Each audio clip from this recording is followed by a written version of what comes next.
गुजरते हैं, तुम्हारी नाक के जरिए से पेट की चीजें बाहर आने लगती हैं, नाक और मुंह से निकलने लगती हैं, और 40 दिन तो बहुत दूर की बात है। जिस्मों का ख्याल करते हो, मैं तुम्हें बताता हूँ इस जिस्म की हैसियत क्या है। ये जो चमड़ी है इसकी हैसियत क्या है, ये जो गोश्त पोस्त हमारे जिस्मों पर है इसकी हैसियत क्या है पता है तुम्हें? इसको सजाने के लिए औरतें 2-2 घंटा शीशे के पास खड़े होकर मेकअप करती रही। अब औरतों की तरफ से ये मेकअप, लाली पाउडर और कंघियां बालों को सजाते रहे, और तुम अपनी बॉडी को बनाते रहे जिम में जा जा करके। अब इस जिस्म की हैसियत सुनो, जिस दिन रूह निकली तुम्हारे जिस्म से और जब जनाजा ले जाया गया, कब्र में तुम्हारे सबसे अजीज लोग रख करके आते हैं, तख्तियां कब्र की बंद करके आते हैं, इतनी छोटी कब्र कि करवट लेने की भी जगह नहीं होती, पेट से बांध करके रख दिया जाता है। तुम्हें पता है अब हुक्मा ने जो लिखा है वो सुनो बुजुर्गों ने, जैसे ही तीसरा दिन आता है तुम्हारी कब्र की जिंदगी का, जब 3 दिन गुजरते हैं तुम्हारी नाक के जरिए से पेट की चीजें बाहर आने लगती हैं, मुंह के जरिए से अंतड़ियां या जो भी अंदर का लिक्विड है सब बाहर आता है। 5वें दिन कान के अंदर से भेजा निकलने लग जाता है। ये जो भेजा सर के अंदर है वो खत्म होकर के सड़ करके पीप की शक्ल में कानों से बाहर आने लग जाता है। नाक और मुंह से पेट की चीजें, कलेजा, खून बन जाता है, दीगर चीजें सब कान और नाक और मुंह से निकलने लगती हैं, और 40 दिन तो बहुत दूर की बात है, 8वें दिन उसका पेट फट जाता है। पेट फूलते फूलते फट जाता है, और जैसे ही पेट फटता है कब्र में कीड़े पैदा किए जाते हैं। तुम 1000 कोशिश कर लो लेकिन वो कीड़े उसी के लिए पैदा ही किए जाते हैं, उनकी ग़िज़ा है। वो नाक से निकला हुआ गूदा, मुंह से निकला हुआ गूदा खाने के लिए कीड़े जमा हो जाते हैं, पूरे जिस्म पर तारी हो जाते हैं। पेट जब फट जाता है तो इतनी शदीद ताफ़ुन वाली बू आती है कि कब्रें बंद होती हैं, वरना कई लोग सिर्फ बू से बीमार हो जाते हैं, कई लोग। और यही हमारे जिस्म की हैसियत है, यही हमारे जिस्म की हकीकत है। और चंद दिन गुजर जाते हैं कि उसकी आंखों की पुतलियां लटक करके बाहर निकलती हैं, उसकी आंखों की पुतलियां बाहर आ जाती हैं और गड़े पड़ जाते हैं। अब जो जिस्म के ऊपर मौजूद गोश्त है इसको चूंटियां, मकोड़े और कीड़े खाने लग जाते हैं। खाते खाते 2-3 महीने के अंदर उसको सिर्फ और सिर्फ ढांचे की शक्ल छोड़ दी जाती है, हड्डियां बाकी रखी जाती हैं। जिन बालों में तुम कंघियां करते हैं इन बालों की जड़ों में पीप पैदा किया जाता है, हर बाल की जड़ पीप बहाती है। और जिन चेहरों पर तुम पाउडर लाली लगा करके इसको सजाया करते हैं, आईने में खड़े होकर इन चेहरों पर अल्लाह तबारक व तआला ऐसी झुर्रियां पैदा करता है। ये तो आम लोगों की बात, और अगर गुनहगार हैं तो उनके चेहरों पर बिच्छू छोड़ दिए जाते हैं, बिच्छू छोड़ दिए जाते हैं। कई लोगों की कब्रों पर सांप उनकी नाक को डसते रहते हैं और उनका गूदा पीते रहते हैं। सांपों का अजाब, बिच्छुओं का अजाब, या कब्र के अजाब के साथ ये जिस्म गला दिया जाता है। हड्डियों के सिवा कुछ नहीं बाकी रहता। तुम क्या समझते हो मरने के बाद एहसास नहीं होगा? मरने के बाद हर दर्द का एहसास दुगना कर दिया जाएगा। आज जिंदगी में जितना तुम्हें चूंटी काटने से दर्द होता है, मरने के बाद ये दर्द 10 गुना ज्यादा बढ़ जाएगा। तुम्हें और दर्द होगा, और दर्द होगा।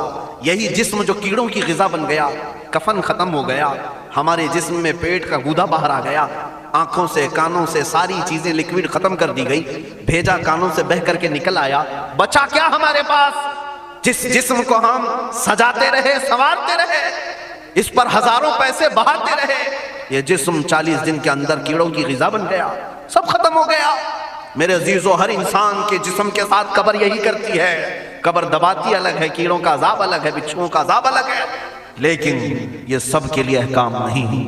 कुछ वो भी जनाजे हैं जब यहां से जाते हैं तो हजारों की आंखों में आंसू छोड़ कर जाते हैं, हजारों की दिलों की धड़कन बंद करके जाते हैं। उनके जनाजे जब जाते हैं तो अल्लाह के मलाइका भी, फरिश्ते भी उनके जनाजे को उठाने के लिए जमीन पर आते हैं। ये कौन लोग हैं? जो अपने सीनों में इश्क़ मुस्तफ़ा की शमा रोशन किए हुए थे। जीना चाहते तो मुस्तफ़ा के लिए, मरना चाहते तो मुस्तफ़ा के लिए। फाजिल बरेलवी ने क्या खूब कहा, लहद में इश्क़ रुख़े शह का दाग लेके चले, अंधेरी रात सुनी थी चिराग लेके चले। जब कब्र में जाता है एक आशिक़ रसूल, उसे रखा जाता है, कफन इसका भी है, जिस्म इसका भी है, लेकिन फरिश्तों से भी कहा जाता है इसे आहिस्ता से जगाना, मोहम्मद अरबी का गुलाम है, रसूल पाक का वफादार है।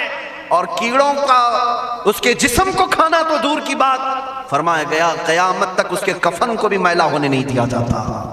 ना तुम्हारी आंख से, ना तुम्हारे नाक से, ना तुम्हारे चेहरे से कोई गूदा बाहर आता है, कुछ नहीं मेरे अजीजों। जिस्म तरो ताज़ा सलामत रखा जाता है।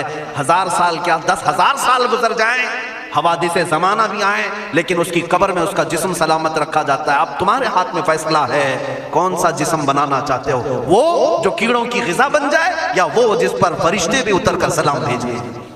میں نے خود میرے مرشد گرامی کے جنازے میں حاضری دی، حضور تاج الشریعہ بدر الطریقہ رحمت اللہ تعالی علیہ، جس مرد قلندر نے اپنی پوری زندگی عشق مصطفیٰ میں گزاری ہے۔ آج تم نعرے لگاتے ہو تاج الشریعہ تاج الشریعہ، ان کے شب و روز دیکھے تھے کبھی؟ ان کی صبح اور شامیں دیکھی تھی کبھی؟ بہت پیر ہوں گے جو باہر پیر ہوں گے اندر پیر ہوں گے، لیکن تاج الشریعہ کو میں نے اندر بھی دیکھا ہے باہر بھی دیکھا ہے۔ آنکھیں بند بھی ہوتی، آنکھوں سے اگر کوئی چیز نظر بھی نہیں آ رہی ہوتی تب بھی اتنا خیال ہوتا کہ کہیں سطر تو نہ کھل گیا ہو، کہیں پائجامہ اوپر تو نہیں ہو گیا ہو۔ سونے کے حالت کی بات کر رہا ہوں، کوئی نہ ہو تب بھی یہ خیال باقی رہتا۔ کون سا ایسا دن گزرتا جب وہ دلائل الخیرات نہیں پڑھ رہے ہوتے، قصیدہ بردہ شریف نہ پڑھ رہے ہوتے، ہزاروں سفر کی مصروفیات کے باوجود حضور پاک کی محبت کے نغمات میں کوئی کمی نہیں آئی۔ لیکن میں آج آپ کو ایک بات بتا دوں، جب انتقال ہوا وہ جمعہ کی شام تھی اور ہمارے مردوں کو 6 گھنٹے 10 گھنٹے میں ہم کو قبرستان سپرد کرنا پڑتا، 12 گھنٹے رکھ دیں تب بھی فریج منگوانا پڑ جاتا ہے، اس کے بعد قبرستان کے حوالے کر دیں۔ میرے مرشد گرامی کے انتقال کے بعد 48 گھنٹے رکھے گئے تھے، 48 گھنٹے رکھے گئے، اور اس کے بعد جنازہ پاک کو غسل دے کر لایا گیا۔ یہ فقیر قادری جنازے کی گاڑی میں شریک رہا، حضرت کے قدم پکڑ کر کے میں قبر تک رہا۔ میں آپ کو صرف اس لیے یہ بات عرض کر رہا ہوں کہ جب گاڑی جنازے کی چلتی تھی میں نے زندگی میں بھی حضرت کے ہاتھ پکڑ کر کے ادھر ادھر چلایا۔ حضرت کے ساتھ جب جانا ہوتا تو بازوؤں کو ہم تھامے ہوتے، ہم کیا چلاتے، ہمیں وہ خود چلا رہے ہوتے، لیکن یہ ہم برکت کے لیے پکڑے ہوتے۔ جو نرم و ملائم جسم تھا، میں نے وفات کے بعد جنازے میں کھڑا ہو کر کے دیکھا، قدموں کو پکڑ کر نہ نرمی میں کمی آئی نہ ملائم ہونے میں کوئی کمی تھی۔ اور جب گاڑی آگے چلتی تھی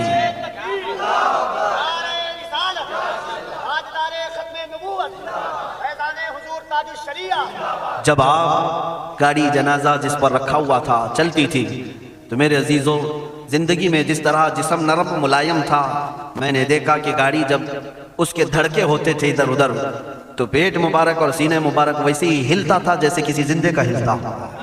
ہاتھ پر انگلی رکھے تو خون سرک جائے اور پھر اپنی جگہ پر آ جائے۔ یہ کوئی مبالغے کی بات نہیں کر رہا ہوں، یہ آنکھوں سے دیکھی ہوئی چیز ہے۔ اور قبر انور میں رکھنے کے بعد جب ان کے صاحبزادے اور داماد نکل کر کے آئے تو تھوڑی دیر کے بعد ہم نے دیکھا کہ چہرہ خود بخود قبلے کی طرف تھا۔ ہم اپنے مردوں کو رکھواتے ہیں لیکن اس عاشق رسول نے اپنا چہرہ پہلے سے قبلے کی طرف کر لیا۔ یہ کرامات کہیں یا زندگی کی حقیقت کہیں، حقیقی بات تو یہ ہے جو مصطفیٰ کی یاد میں جاتا ہے۔ اس نے کیا ہی خوب کہا شاعر کہ میرے جنازے پہ رونے والوں فریب میں ہو بغور دیکھو، میرے جنازے پہ رونے والوں فریب میں ہو بغور دیکھو، مرا نہیں ہو غم نبی میں لباس ہستی بدل گیا۔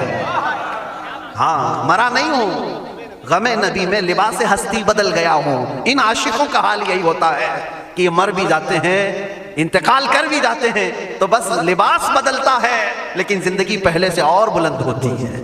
عزیزان گرامی تمہیں اسی بات پر میں لانا چاہتا ہوں، کون سی زندگی گزارنا چاہو گے؟ کون سی زندگی؟ یا عیاشوں کی، یا نچنیوں کی، یا مجرا کرنے والوں کی، ان ظالموں کی جو جہنم کی طرف تمہیں لے جانے کے لیے تیار بیٹھے ہیں؟ چند دنوں کی عیاشی ہے، تم گانے گا کر اچھل کود کر کے اپنے نفس کو تو راضی کر سکتے ہو لیکن رب ذوالجلال کی رضا کبھی نہیں لے سکتے۔ آج تم دنیا میں فلموں کی زندگی جی کر کے تھوڑی دیر کی خوشی تو حاصل کر سکتے ہو لیکن قبر کی راحت کبھی نہیں لا سکتے، قبر کا سکون کبھی نہیں لا سکتے۔ قبر میں اگر سکون چاہیے تو صرف ہمارے سینوں کو ادھر حوالے کرنا ہوگا، مصطفیٰ کریم کے حوالے کرو۔ اب اپنی زندگی کو بدلنے کا وقت آ گیا۔ اے میرے عزیزو، ناموس رسالت کی حفاظت یہی ہے کہ حضور کے اخلاق کی پہلے حفاظت کی جائے، حضور کی سنتوں کی حفاظت کی جائے، حضور پاک کے نام پاک کی حفاظت کی جائے، ان کی تعلیمات ان کے احادیث کی حفاظت کی جائے۔ جس طرح صحابہ اکرام نے اپنی جانیں قربان کر کے حضور کی عزت کی حفاظت کی ہے، آج وقت آیا ہے ان ظالموں کی طرف نہ دیکھنا، یہ بھونک بھونک کر کے تمہیں جگا رہے ہیں، بیدار کر رہے ہیں۔ میں جواب دیتا رہوں گا انشاءاللہ، لیکن ساتھ میں ان حادثات کو اپنے لیے ایک الگ انداز سے دیکھتا ہوں۔ اگر کوئی کتا اور میرے نبی پاک کی عظمت پر حملے کرتا ہے تو درد تو ہوتا ہے، لیکن ساتھ میں عقیدہ بھی تو ہمارا یہ ہے، رہے گا یوں ہی ان کا چرچا رہے گا، رہے گا یوں ہی ان کا چرچا رہے گا، پڑے خاک ہو جائیں جل جانے والے۔ یا رسول اللہ تو گھٹائے سے کسی کے نہ گھٹا ہے نہ گھٹے گا، جب بڑھائے تجھے اللہ تعالیٰ تیرا۔